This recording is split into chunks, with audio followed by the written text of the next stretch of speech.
সাত মঞ্জিল সম্ভব না।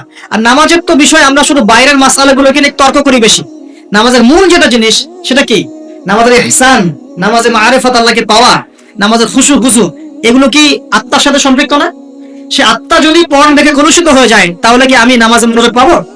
এই কারণে ইবাদত করে কোনো স্বাদ পাচ্ছেন না। এই কারণে ইবাদত করে কোনো স্বাদ পাচ্ছেন না, কারণ চোখের জেনা হচ্ছে, পর্ন দেখছেন এবং কলবটা দূষিত হচ্ছে। এই যে ফ্রি মিক্সিং দিয়েছে আরেকটা, নারী পুরুষ অবাধ মেলামেশা। এই মেলামেশার মধ্যে কোনো বাধা নাই, যে বাধা দিবে তাকে তারা বলছে মৌলবাদী হয়ে গেছে। অথচ এই যে পড়াশোনা করছি আমরা ছেলে মেয়ে একসাথে, স্কুল থেকে শুরু, স্কুলে, তারপর কলেজে, তারপর বিশ্ববিদ্যালয়ে, ইভেন চাকরি ক্ষেত্রেও, সব জায়গায়, ইভেন পলিটিক্যাল মিছিলেও নারী পুরুষ ফ্রি মিক্সিং দেখবেন। মেয়েরা সামনে, হ্যাঁ, স্লোগান হচ্ছে, পিছনে ছেলেরা, এখানেও ফ্রি মিক্সিং সবখানে। তো এটা কোত্থেকে আসলো? ফ্রি মিক্সিং দেওয়ার কারণ হচ্ছে, উদ্দেশ্য হচ্ছে সমাজের মধ্যে কাঠামো যেন ভেঙে যায়। নারী পুরুষের জায়গায় চলে আসছে, পুরুষ নারীর জায়গায় চলে গেছে এবং পরিবারের বন্ধনগুলো ভেঙে যাচ্ছে। দেখবে পরকীয়া দিন দিন পরকীয়া বাড়ছে না? পরকীয়া দিন দিন বাড়ছে। জেনা তো ঘরে ঘরে জেনা। আর জেনা মানে শুধু সেক্সুয়াল সম্পর্ক বোঝাচ্ছি না, এখানে জেনা মানে প্রতিটা অঙ্গ প্রত্যঙ্গের জেনা আছে না? আচ্ছা, এছাড়াও এগুলোর প্রভাবে ধর্ষণ বাড়ছে। আর আমাদের মা বোনদেরকে আমরা বেপরদা নিয়ে আসছি আর বলছি এটা হচ্ছে উন্নতি, অগ্রগতি, প্রগতি। একদিকে পর্ন দেখাচ্ছি, একদিকে ফ্রি মিক্সিং করাচ্ছি, ঠিক আছে, আবার মেয়েদেরকে বাইরেও বের করে নিয়ে আসছি। একদম মেসাকার অবস্থা সমাজে। এরকম একটা অবস্থায় আপনার মেয়ে কতটুকু সেফ চিন্তা করেন? আপনার মেয়ে সন্তান, কন্যা সন্তান কতটুকু সেফ একটু চিন্তা করে দেখেন। স্কুলে অনেক সময় দেখা যায় বিশ্ববিদ্যালয়ে গিয়ে জেনার শিকার হয়ে যাচ্ছে। কয়দিন আগে দেখলেন না, বিশ্ববিদ্যালয়ে মেয়েদেরকে কার কার মনোরঞ্জন করানোর জন্য ঘরে পাঠানো হচ্ছিল, দেখেন না? দেখেন নাই? একটা ডিগ্রি সার্টিফিকেট অর্জন করার জন্য নিজের ইজ্জতকে বিলিয়ে দিতে দ্বিধা করছি না। সুবহানাল্লাহ। তাহলে কোন সমাজে আমরা টিকে আছি? আমাদের পরবর্তী প্রজন্মের কি হবে একটু ভাবতে হবে তো, ভাবতে হবে না? আল্লাহ পাক কিন্তু বলেছেন, যারা জানে যারা জানে না তারা কি সমান? আর যাদের কলব জিন্দা, যাদের কলব মৃত, তারা কি সমান? আল্লাহ পাক বলছেন, তোমরা জমিনে ঘোরাফেরা করো, বিচরণ করো, আশা করা যায় তোমাদের মৃত কলবগুলো জীবিত হবে ইনশাআল্লাহ। তো যুব সমাজের সামনে এগুলো টোপ দিয়েছে। আরো দিয়েছে বেকারত্বের ভয়। আল্লাহ পাক কোরআনে বলেছেন না, যে শয়তান তোমাদেরকে অশ্লীলতার প্রলোভন দেয় আর অভাবের ভয় দেখায়। আপনাদের সামনে বেকারত্বের ভয়। দেখবেন চাকরি পাওয়ার জন্য কি না করছেন আপনি। সুবহানাল্লাহ। একটা চাকরি পাওয়ার জন্য 20-30 বছর পড়াশোনা করছেন, লক্ষ লক্ষ কোটি কোটি টাকা ঢালছেন আপনি এখানে, কোটি কোটি টাকা ঢালছেন, লক্ষ লক্ষ টাকা ঢালছেন অনলি একটা জবের জন্য। কিন্তু আপনার এটা বিশ্বাস করা উচিত ছিল যে রিজিক শুধুমাত্র জব থেকেই আসে না, আর অনেক ক্ষেত্র থেকে রিজিক আসতে পারে।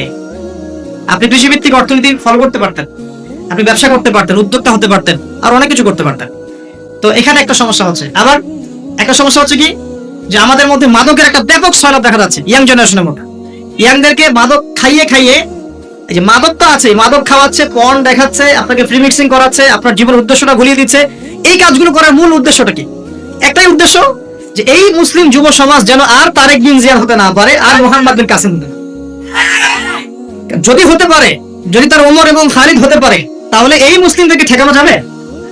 এই মুসলিমরা জ্ঞানে অনন্য হবে, তখন আমলে অনন্য হয়ে যাবে, তাদের পারিবারিক আদর্শ সুন্দর হবে, ঈমান শক্তিশালী হবে, তারা আমর বিল মারুফ নাহি আনিল মুনকারে কাজ করবে, দিনের প্রচার প্রসারে কাজ করবে, দেশের কল্যাণে কাজ করবে, দুর্নীতি দূর করবে, ঠিক আছে, পলিটিক্স করলেও ভালো পলিটিক্স করবে, যাতে করে মানুষের কল্যাণ হয়, মানবতার খেদমতে কাজ করতে পারবে, এক কথায় দিনটাকে প্রতিষ্ঠা করতে পারবে। তারা খুব ভালো করেই জানে যে যদি আপনারা ইমানদার হন, এই সমস্যা আছে।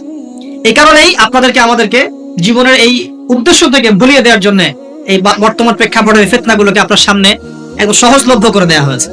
সহজলভ্য না? আপনি চাইলেই মাদক খেতে পারেন, কেউ কথা দিবে না, কেউ বাধা দিবে না। মানে পাশের বাসায় জোরে জোরে মিউজিক বাজছে, এমন সিচুয়েশন যে আপনি গিয়ে বারণও করতে পারবেন না। বারণ করলে উল্টা আপনাকে গালি শোনায় দিবে। আর এটা ভাই শেষ জামানায়, যেটার বিষয়ে আমার কোনো সন্দেহ নাই, কারণ এখানে ন্যায় হয়ে যাচ্ছে অন্যায়, অন্যায় হচ্ছে ন্যায়। আমানতদারকে বলা হচ্ছে খেয়ানতকারী, খেয়ানতকারকে বলা হচ্ছে আমানতদার। যে জুলুম করলো তাকে বলা হচ্ছে ভালো, আর যে জুলুমের শিকার হলো তাকে নিয়ে সমালোচনা করা হচ্ছে। সত্যবাদীকে মিথ্যাবাদী বলা হচ্ছে, মিথ্যাবাদীকে সত্যবাদী বলা হচ্ছে। মানে আনতারি দিলামাতু রাব্বাতুহা, দাসী তার মালিককে জন্ম দিচ্ছে। সমাজে ন্যায় অন্যায়, হক বাতিলে মানদণ্ড উল্টে যাচ্ছে। খেয়াল করেছেন? আপনি গিয়ে বন্ধ করতে বলবেন, উল্টা আপনাকে ধমক লাগাই দিবে না? দিবে। আপনি চাইলেই মদ খেতে পারেন, চাইলেই জেনা করতে পারেন।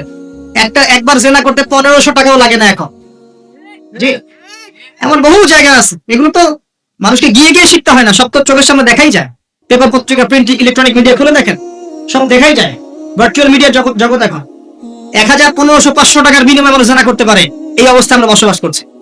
আর এগুলো যখন বাড়বে তখন কি সমাজে ধর্ষণ বাড়বে না? আর নামাজের বাইরে কিছু মাসালা আছে, ইখতিলাফি মাসালা, যেগুলোকে নিয়ে মাশাআল্লাহ আমরা মসজিদগুলোকে ভাগ করে ফেলি, করি না? এগুলো নিয়ে এত বেশি ব্যস্ত হওয়ার প্রয়োজন না।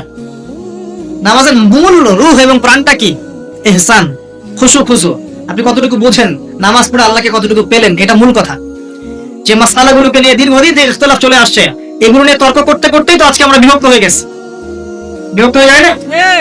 আপনার কাছে মনে হতে পারে যে আপনি মসজিদটা ভাগ করে একটা নতুন জিহাদ করেছেন, আদতে কি হয়েছে? আমাদের উম্মার ঐক্যটা নষ্ট হয়ে গেছে। ইসলাম এবং সংশোধন সমাজের থেকেই করতে হবে, সমাজ থেকে বাইরে বের হয়ে নয়। সমাজের ভিতরে থেকেই ইসলাম এবং সংশোধন করতে হবে। দিনের পথে চললে অনেক কিছুই হবে, কিবত, তহমত, সমালোচনা, মানে শারীরিক, মানসিক, অর্থনৈতিক নির্যাতন সবই হবে। এগুলো নবীর সুন্নাত। নবী সাল্লাল্লাহু আলাইহি ওয়াসাল্লামকে মানুষ 15টা গালি দিয়েছে সারা জীবনে। কতটা? সবচেয়ে সেরা মহামানবকে, যার আগের কোনো গুনাহ নাই, পিছের কোনো গুনাহ নাই, এই মানুষটাকে 15টা গালি খেতে হয়েছে সারা জীবনে। 16 বার তাকে হত্যা করার চেষ্টা করা হয়েছে। কতবার?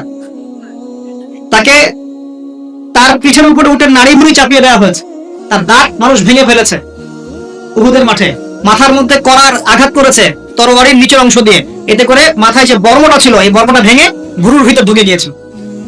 আমাদের নবীর কথা বলছি সাল্লাল্লাহু আলাইহি ওয়াসাল্লাম। মানুষ একজন তার মুখে থুতু দেওয়ার চেষ্টা করেছিল, নাউজুবিল্লাহ। জানেন, নবী সাল্লাল্লাহু আলাইহি ওয়াসাল্লামকে তার আপন চাচারা দূর দূর করে তাড়িয়ে দিয়েছে অনেকে, তাই নাই? চাচা আবু তালেব বাদ দিয়ে, আবু লাহাব তার চাচা ছিল না? নবী সাল্লাল্লাহু আলাইহি ওয়াসাল্লামকে তায়েফবাসী নির্মম ভাবে আঘাত করেছিল, দাড়ি দিয়ে রক্ত পড়েছে, এই রক্ত জুতায় গিয়ে জুতা শক্ত হয়ে গিয়েছিল। এক পর্যায়ে তাকে মক্কা থেকে হিজরত করে মদিনায় চলে যেতে হয়েছে রাতের অন্ধকারে। আলী রাদিয়াল্লাহু আনহুকে বিছানায় রেখে তিনি রাতের অন্ধকারে চলে গিয়েছেন মক্কা থেকে মদিনায়। সবচেয়ে মহামানবের জীবন যদি এমন হয়, তাহলে আপনি আমি যদি প্রকৃত ইসলাম চর্চা করি, আমাদের কি হবে? এই যা হচ্ছে তাই হবে। এগুলো সুন্নাত নবীগণের, আর এগুলো করে জালেমরা কখনো পার পাবেন। আর এগুলো করলে মাজলুমদের কোনো ইজ্জত সম্মান নষ্ট হয় না। আল্লাহ পাক যাকে বড় করবেন, আল্লাহ পাক যাকে কবুল করবেন, আল্লাহ পাক সম্মান, ইজ্জত, কবুলিয়ত দিবেন। সারা দুনিয়ার শক্তি মিলে তার কিছু করতে পারবেন না। আল্লাহ পাক যাকে অপদস্থ করে দিবেন, তাকে সারা দুনিয়ার মানুষ মিলেও সম্মান দিতে পারবে না। আর এই দুনিয়ার সাফল্যই চূড়ান্ত নয়, পরকালের সাফল্য চূড়ান্ত। ইনশাআল্লাহ প্রিয় ভাইরা, সামনে এই দিনটা আপনার সামনে আছে। নামাজ ছাইরেন না, যাকাত দেন, হজ করার সামর্থ্য থাকলে করবেন, রমজান মাসে সাওম রাখবেন। এবং আমি একটা রিকোয়েস্ট করবো যে বেশি বেশি ইলম চর্চা করেন, জ্ঞান চর্চা করেন, কোরআন তেলাওয়াত করেন, আল্লাহর জিকির আজগার বাড়িয়ে দেন, হাদিস চর্চা বাড়িয়ে দেন, নবী সিরাত পড়েন, ইসলাম ইতিহাস পড়েন, আকীদার বইগুলো পড়েন। এগুলো একা একা পড়েন এবং আলেম ওলামার সাথে সম্পর্ক রাখেন। কারণ যেহেতু জেনারেল লাইনে পড়ছেন আপনি তো মাদ্রাসায় ভর্তি হতে পারছেন না। আপনি নিজে পড়েন, কিন্তু ওলামায়ে কেরামের সাথে সম্পর্ক রাখেন। একা একা পণ্ডিত হয়ে যান, একা পণ্ডিত হতে গেলে মুশকিল হয়ে যান। ওলামায়ে কেরামের সোহবত লাগবে, তাদের সাথে সম্পর্ক রাখতে হবে। যেটা বুঝবেন না তাদেরকে জিজ্ঞাসা করবেন। আর যদি সম্ভব হয়, আপনার সুযোগ থাকে, তাহলে মাদ্রাসায় ভর্তি হয়ে যাবেন, কোনো সমস্যা নেই, সেখানে পড়াশোনা করবেন। আর যদি সেটাও করতে না পারেন, তাহলে অনলাইন অফলাইনে কিছু শর্ট কোর্স আছে, ডিপ্লোমা কোর্স, এগুলো করতে পারেন। মানে এক কথায় আপনাকে জ্ঞান চর্চা করতেই হবে যেভাবে হোক। এটা কিভাবে করবেন, এই চ্যালেঞ্জটা আপনার, এটা আপনার সমস্যা, এটা নিয়ে আপনাকে ভাবতে হবে। আমল বাড়াতে হবে। শুধু জ্ঞান চর্চা জানি যথেষ্ট না, জানা অনুযায়ী আমলটাও করতে হবে। কিভাবে করব? একটা কথা খুব শুরুতে বলেছে, নবী সাল্লাল্লাহু আলাইহি ওয়াসাল্লামের সুন্নাহ মোতাবেক যদি জীবনটা করতে পারেন, ইনশাআল্লাহ আপনার 24 ঘন্টায় নাকি, ইনশাআল্লাহ। এটাই হচ্ছে আমলে সালেহ। এর পাশাপাশি রিজিক যখন খাবেন, হালাল খায়েন, হারামে যায় না। সুদের মধ্যে যায় না, ঘুষের মধ্যে যায় না, দুর্নীতির মধ্যে যায় না। আল্লাহ পাক তৌফিক এনায়েত করুন। এর পাশাপাশি পারিবারিক যে আদর্শটা আপনার আছে, এটাকে সুন্দর করেন। মা বোনদেরকে পর্দা শেখা, ছোট মেয়েদেরকে পর্দা শেখা। আপনার ছেলেকে নামাজি বানান, মসজিদে পাঠান, মক্তবে পাঠান, হুজুরদের কাছে পাঠান, মাদ্রাসায় পাঠান। আপনি জেনারেল লাইনে পড়ান, আমি নিষেধ করছি না, কিন্তু আপনার ভিত্তিটাকে, আপনার ছেলে সন্তান মেয়ে সন্তানের ভিত্তিটাকে ইসলামিক ভাবে গড়ে তোলেন। ইনশাআল্লাহ দেখুন, বড় হয় তারা যদি ডক্টর হয়, তারা সৎ ডক্টর হবে ইনশাআল্লাহ। যদি ইঞ্জিনিয়ার হয়, সৎ ইঞ্জিনিয়ার হবে ইনশাআল্লাহ। যদি পলিটিশিয়ান হয়, সৎ পলিটিশিয়ান হবে ইনশাআল্লাহ। আল্লাহ পাক আমাদের সর্ব সেক্টরে সৎ মানুষদেরকে দিয়ে ভর্তি করে দিন, আমিন। এবং সৎ মানুষদের হাতে এই বিশ্বের নেতৃত্ব আল্লাহ পাক দান করুন। আর আমাদেরকে যদি কোনো কাজই না হয়, আমাদেরকে দিয়ে যদি কোনো কাজ না হয় আল্লাহ পাকের, আমাদের সবাইকে আল্লাহ পাক সরিয়ে দিয়ে নতুন প্রজন্ম নিয়ে আসুক, কোনো সমস্যা, যাদের হাতে আল্লাহ পাক দিনের বিজয় দিবেন ইনশাআল্লাহ। আমাদের দ্বারা যদি কোনো কাজ না হয়, বেঁচে থেকে কোনো লাভ আছে না। বলেন দেখি, গরু ছাগলের মধ্যে বেঁচে থাকো।